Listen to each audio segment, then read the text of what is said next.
I'm Chris Lawrence in Dallas with your headlines from North Texas. A little boy from Everman went missing more than 2 years ago, and now his mother is in FBI custody. Authorities issued an Amber Alert for Noel Alvarez in March of 2023, but that was 4 months since anyone had seen him. Noel was 6 years old at the time and believed to be dead, but his body was never recovered. His mother was spotted at DFW Airport right before that Amber Alert was issued. She boarded an international flight to India with her husband and 6 other children. Last month, the FBI added Cindy Singh to its 10 most wanted fugitives list and increased the reward to $250,000. The mayor of Dallas recently traveled to Africa to establish a new sister city, and we've learned Dallas taxpayers will foot some of the bill. City Hall reporter Cole Sullivan just obtained documents showing he flew business class to Tanzania, stayed in luxury hotels, and went on safari. Could I interest you in a trip to this Park Hyatt in Zanzibar? What about this luxury safari camp on the Serengeti? Would it make a difference if you could fly business class, lie flat seats? Now you might be wondering, how much is all of this going to cost me? Well, actually, you've already paid for at least part of it, assuming you're a Dallas taxpayer. These 5-star hotels, the safari camps, and the flights on Qatar Airways are all part of the $44,000 trip Dallas Mayor Eric Johnson took this summer, records show. Along with 2 staff members, he went to Tanzania to sign a sister city agreement with its largest city, Dar es Salaam.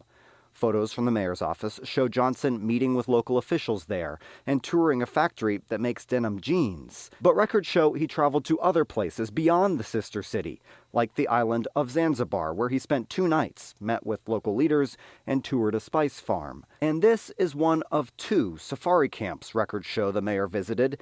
Its website says it has just 9 tents and moves based on the great migration of animals across the Serengeti.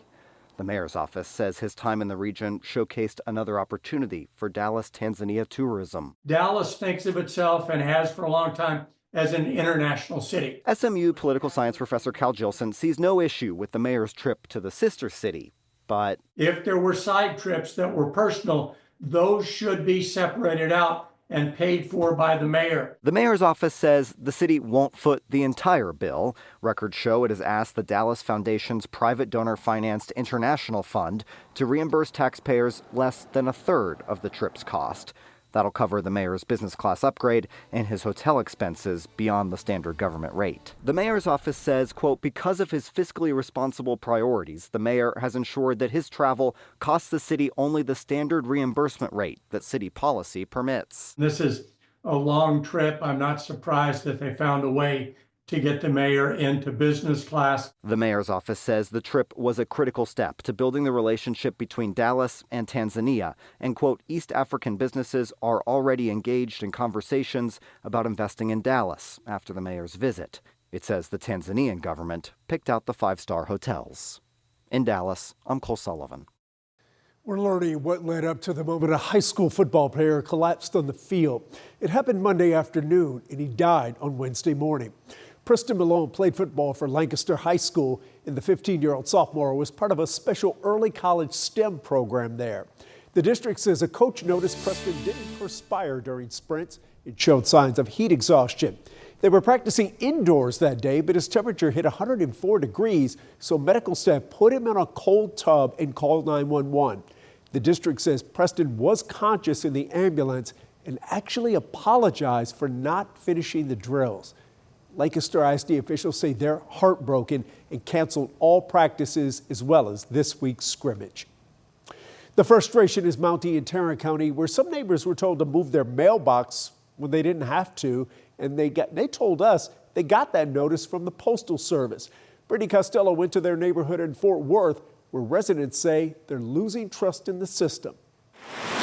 If you take a drive down this southwest Fort Worth neighborhood, you'll notice pretty quickly. All of our neighbors got a notice. Mailboxes are not missing, just in a different place. I've had that mailbox there since '83, basically. Marshall Jackson III says it's never been a problem until now. I found that to be a little curious. When residents in Balmer Heights got this notice saying they needed to install a new box, one that's closer to the curb, so that the carrier can deliver it without leaving his car. My first thought was I going to be reimbursed by the post office for doing something like this? And when I asked about that, it was,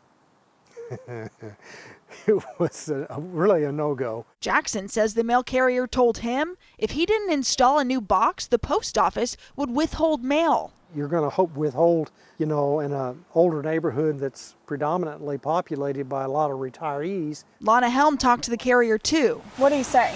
That it will make his job more convenient and easier to do. She spent close to $200 to move her box a few feet to the curb, I had to put off one of my bills that needed to be paid. only to find out the letters her neighbors got were never supposed to be sent to them. A spokesperson for the United States Postal Service says those notices went out in error, that customers do not need to relocate their mailboxes, saying they apologize for the inconvenience. Helm feels betrayed. Was in the mailbox. I mean, I don't ever get mail in my mailbox that shouldn't be there. USPS didn't say who was responsible for the error. We asked if neighbors would be reimbursed. A spokesperson didn't answer that, only saying they'll work with the customers impacted.